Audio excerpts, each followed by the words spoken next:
Penting sekali bahwa kita tuh belajar tulus dalam hubungan. Mari kita baca sama-sama dalam Filipi 2, nasihat supaya bersatu dan merendahkan diri seperti Kristus. Ayat yang pertama, jadi karena dalam Kristus ada nasihat, ada penghiburan kasih, ada persekutuan roh, ada kasih mesra dan belas kasihan. Karena itu sempurnakanlah sukacitaku dengan ini. Hendaklah kamu sehati sepikir dalam satu kasih, satu jiwa, satu tujuan. Dengan tidak mencari kepentingan sendiri atau puji-pujian yang sia-sia. Sebaliknya, hendaklah dengan rendah hati yang seorang menganggap yang lain lebih utama daripada dirinya sendiri.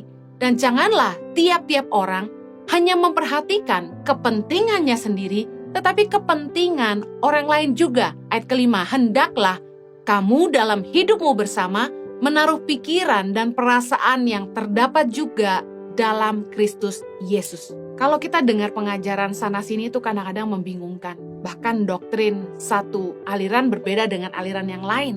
Kalau mereka didudukkan bersama, pasti akan terjadi perbedaan dan perselisihan. Saya lebih senang belajar dari Yesus sendiri. Bagaimana Yesus menghidupi hidupnya di bumi, apa yang Yesus katakan dan apa yang Yesus lakukan. Rasul Paulus mengajar kita supaya kita dalam hidup kita bersama-sama dengan orang lain dalam komunitas, kita belajar seperti Yesus untuk bisa sehati, sepikir, dalam satu kasih, satu jiwa, satu tujuan.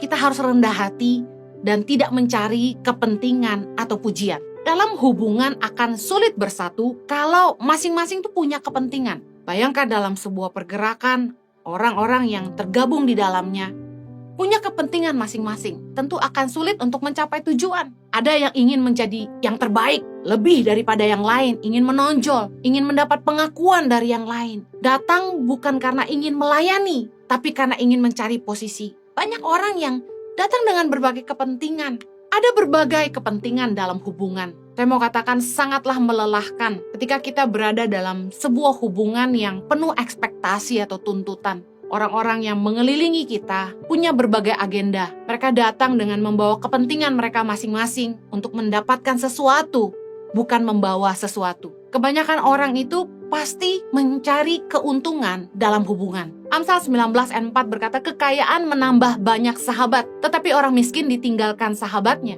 Membuktikan orang akan cenderung mencari hubungan yang menguntungkan dirinya. Ketika kita berada dalam hubungan yang orang-orang itu datang dengan kita dengan agenda mereka sendiri, mereka punya kepentingan, itu sangat melelahkan. Jujur, untuk mencari teman yang benar-benar murni, tulus, mereka datang tuh nggak punya kepentingan apa-apa. Mereka datang karena mereka ingin memberi diri untuk melayani, untuk berkontribusi. Ada, tapi sedikit sekali.